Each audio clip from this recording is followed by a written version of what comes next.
For the past 10 years, the Anzisha Prize has championed very young entrepreneurs on the African continent. Each year, we go on a mission to find Africa's brightest and youngest entrepreneurs who are running job-generative businesses that are transforming their communities. For the very first time, we're taking you along with us. Welcome to the quest. We will travel across the continent to meet these exciting change makers to find out more about what they do and how they do it. Over the 4 episodes, follow me, Didi Onwu, and my resident cameraman, Mfundo Mbanze, as we meet these entrepreneurs and assess their businesses based on their business model, leadership potential, scalability, and job creation capabilities. At the end of the 4 episodes, we will reveal our top 26 entrepreneurs who will become the 2021 Anzisha Prize Fellows. Are you ready? Let the quest begin. Let's go!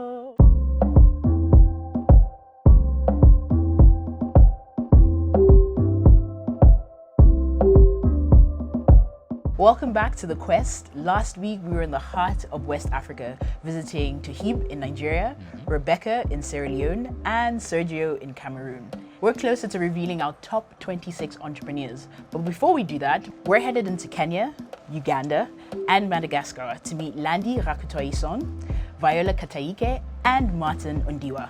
2 years ago, Mfundo and I had the chance to travel to Uganda to meet some of the entrepreneurs who were at the time our top 50 semi-finalists.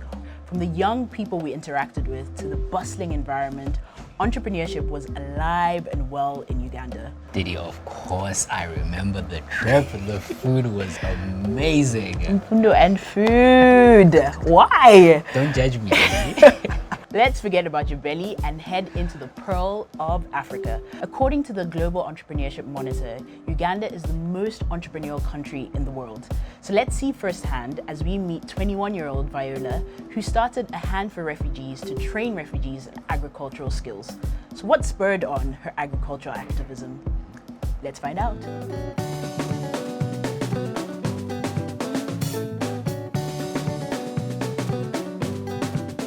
My name is Viola Kataike. I'm 21 years old and I'm just humbled to have you to interview me.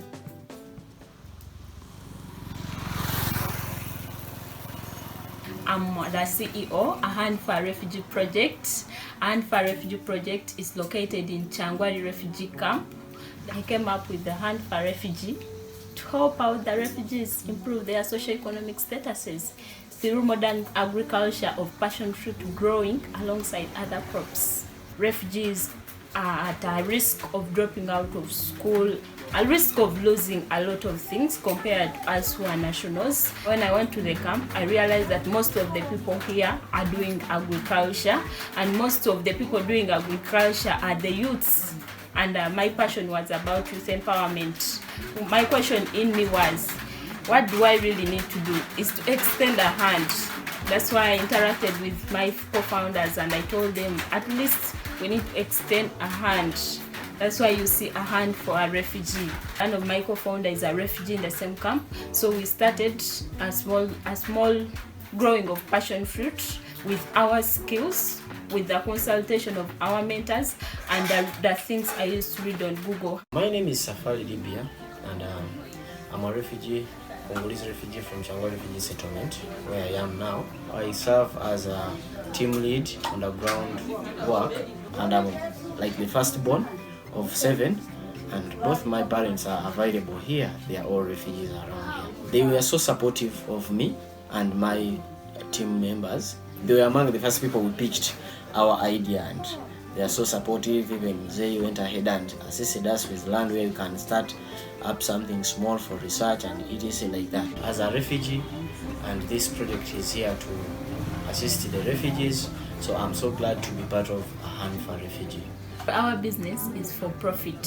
Fine, we are solving a social impact, but we are also getting money from the project. We have our products, starting with the seedlings.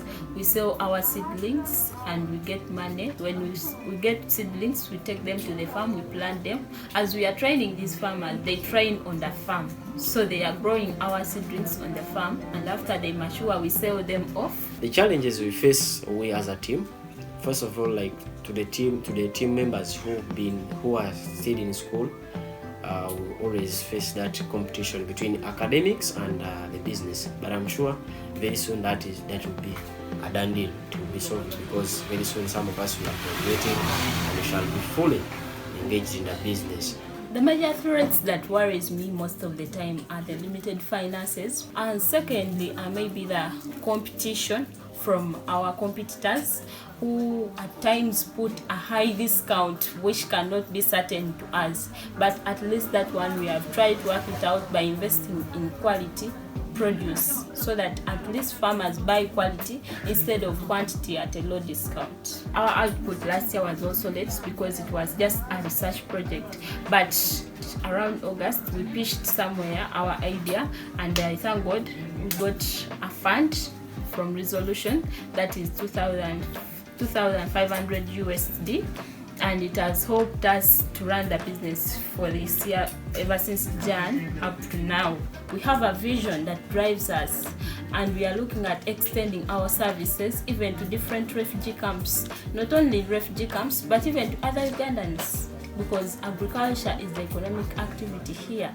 I love Viola for the mere fact that she's combining her love of agriculture with helping people, and she's doing that with limited resources. So I think Anzisha can really step in to help her modify her business model so she's more focused on sales versus relying on grants. Viola is in the business of hope. She has merged her values with a very, very unique opportunity, and that has resulted in her creating a very unique business. So she stands a good chance. Hold that thought, because we're headed to Kenya to meet Martin. Let's go. See ya. Viola is showing us that pursuing entrepreneurship isn't too far-fetched. In fact, according to the International Labour Organization, more young people are likely to pursue entrepreneurship than any other form of livelihood. So as we say goodbye to Viola, we're heading to the pride of Africa to meet Martin Ndiwa, a 21-year-old agripreneur who runs a business called Horticultural Production, selling fruits and vegetables. Inspired by his parents, who are also farmers, Martin developed his love of farming at an early age. Green Farms is an agribusiness focused in solving food security and malnutrition problem. We produce various horticultural crops which we sell to the locality and to the local market. We measured into horticultural crops because there was a scarcity of horticultural crops around the area, and also due to the fact that I had an opportunity to visit some agricultural shows which made an inspiration to me to start horticultural production. I believe that hard work, resilience, and ability to learn are great factors in a business success.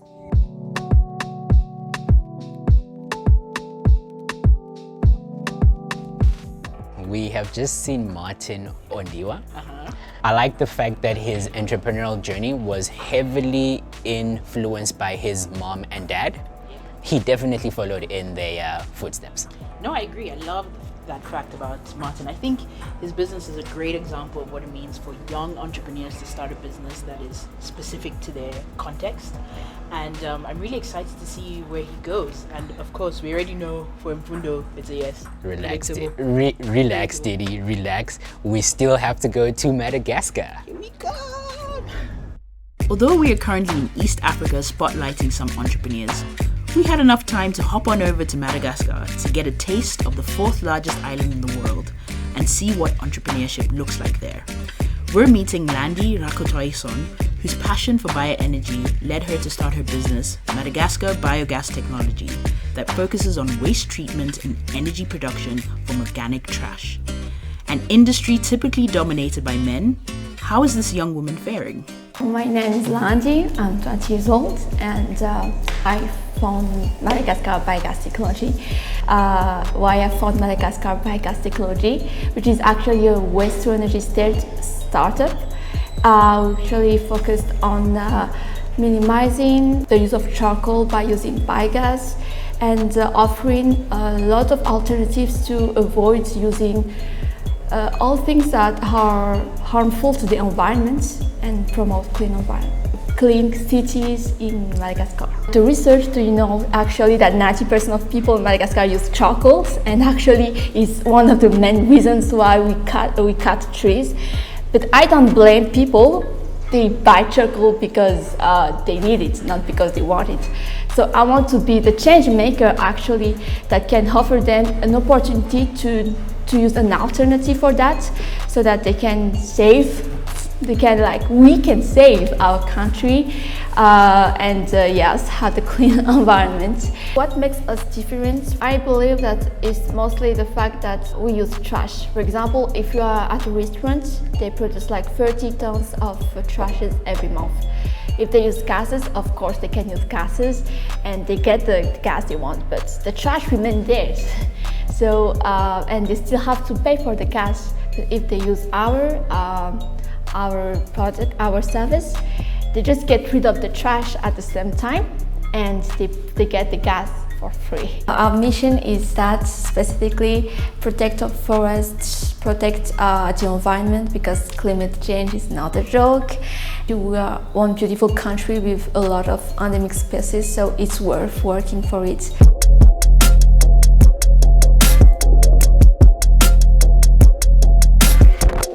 I can't believe we can only choose 26. It's probably hit me now after we met Landy. But I've been telling you this today. I know. But what do you think of Landy? Give me your thoughts. I think Landy is great. She is entrepreneurial and will definitely be a great fit in the fellowship. Okay, so as usual, we always rank them. So mine is Viola first, Landy, and then Martin. And knowing you, I'm sure you're going to oppose me and flip that. I gotta flip it around. Of course. So for me, it's Martin, Viola, and Landy. But we are one step closer to revealing our top 26. So tune in for the next episode. Entrepreneurship and economic empowerment in Africa have been on the rise as countries like Kenya, Uganda, and Madagascar grow exponentially. According to the World Economic Forum, young Africans who choose entrepreneurship will drive the economy.